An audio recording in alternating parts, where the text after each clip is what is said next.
बच्चा लोग, good morning. कैसे हो आप लोग? आज इतिहास के जानो श्रृंखला में लेकर के आई हूँ एक नए विषय जो आपकी तैयारी को और बेहतर बनाएगा। और उस टॉपिक का नाम है भारत पे तुर्कों का आक्रमण, है ना। जैसे कि कल हमने इस्लाम धर्म का उदय देखा, उसके बाद से हम लोग देखेंगे कि भारत पे तुर्कों का आक्रमण कैसे हुआ और किस क्रम में ये लोग भारत आए और भारत पे शासन किए, इन सब चीजों को। ठीक है। जिसमें सबसे पहला नाम आता है मोहम्मद बिन कासिम का, है ना। 712 ईस्वी में मोहम्मद बिन कासिम के नेतृत्व में पहला तुर्क आक्रमण हुआ। तो जो भी फैक्चुअल चीजें मैं एक बार बोर्ड पे लिख देती हूँ, फिर हम उसको समझेंगे और देखेंगे कि क्या है। ठीक है बच्चा लोग।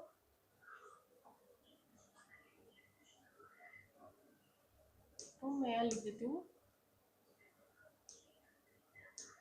मोहम्मद बिन कासिम, है ना। कब आक्रमण हुआ इसका? 712 ईस्वी में। ठीक है। उसके बाद दूसरा जो हम लोग आक्रमण देखेंगे कि दूसरा किसका हुआ, तो बोला जाता है कि अल्पतगीन का था। ठीक है। अगला जो हम लोग देखेंगे वो नाम आएगा सुबुक्तगिन। आक्रमण नहीं था ये इनका क्रम है, मैं वो बता रही हूँ। ठीक है, सुबुक्तगिन। अगला जो हम लोग देखेंगे उसका नाम है महमूद गजनवी। इसको भी पढ़ेंगे हम लोग, महमूद गजनवी। गजनवी के बाद मोहम्मद गोरी,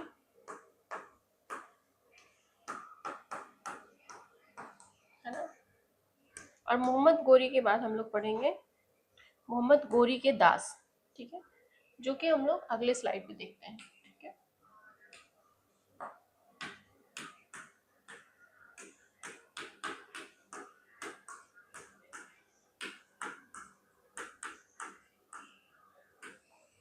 मोहम्मद गौरी के दास के रूप में जो पहला नाम हम लोग देखेंगे उसका नाम है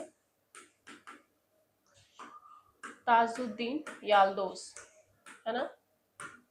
ताजुद्दीन याल्दोस नाम है इसका। और इसका जो अगर हम लोग आक्रमण करें तो ये गजनी के जो क्षेत्र था वहीं का ये होके रह गया महमूद गजनी के इंतकाल के बाद, यानी डेथ के बाद। दूसरा अगर हम लोग बात करें तो दूसरे का नाम है कुतुबुद्दीन ऐबक, है ना।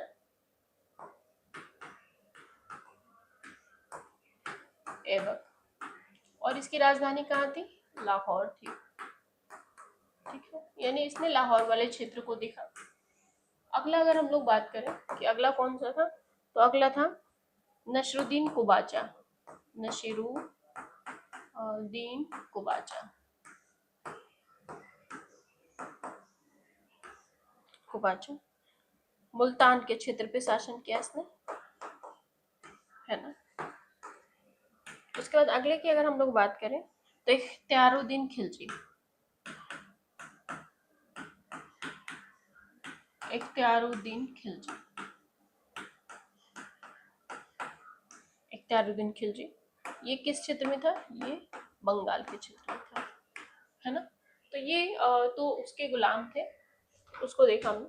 अगला जो हम लोग देखेंगे ना इसमें, जैसे देखिए पहला आक्रमण जो हुआ मैंने जैसे कि बताया आपको मोहम्मद बिन कासिम के नेतृत्व में, है ना। तो मोहम्मद बिन कासिम के नेतृत्व में 712 पे जब आक्रमण हुआ सिंध पे, तो उस समय सिंध का जो शासक था उसका नाम था दाहिर, राजा दाहिर। उसके साथ युद्ध हुआ, उसमें पराजित भी हुआ और दाहिर की पत्नी और बेटी को बंदी भी बनाया गया और इनसे विवाह भी किया गया। वैश्यावृत्ति के लिए ले आके पत्नी को लगा देता है और बेटी को विवाह के लिए, ऐसा जो है इतिहासकारों ने लिखा हुआ है। उसके बाद से भारत पे उसका कुछ खासा अस्तित्व देखने को नहीं मिला। उसके बाद के भाई ये दो शासक जो हुए उनका भी कुछ खासा महत्व नहीं रहा। ये जो रहा ना महमूद गजनवी गजनी का सूबेदार था और ये भारत आया। ठीक है, भारत आया महमूद गजनवी। उसने 17 बार भारत पे आक्रमण किए और कई बार भारत को लूटा, है ना। 17वां आक्रमण जो था वो सोमनाथ मंदिर पे था। तो ये इस तरह का अलग अलग, जब हम इनको अलग अलग फॉर्म करके पढ़ेंगे ना तो उसमें देखेंगे कि इनका क्या वर्चस्व रहा। बस मैं ये क्रम आप लोगों को बताना चाह रही हूँ कि ये क्रम है। ठीक है। और उसके बाद अगला हुआ मोहम्मद गोरी, है ना। महमूद गजनवी का ही ये था, क्या बोलते हैं, सिपाही था, जिसका नाम रहेगा बख्तियार खिलजी।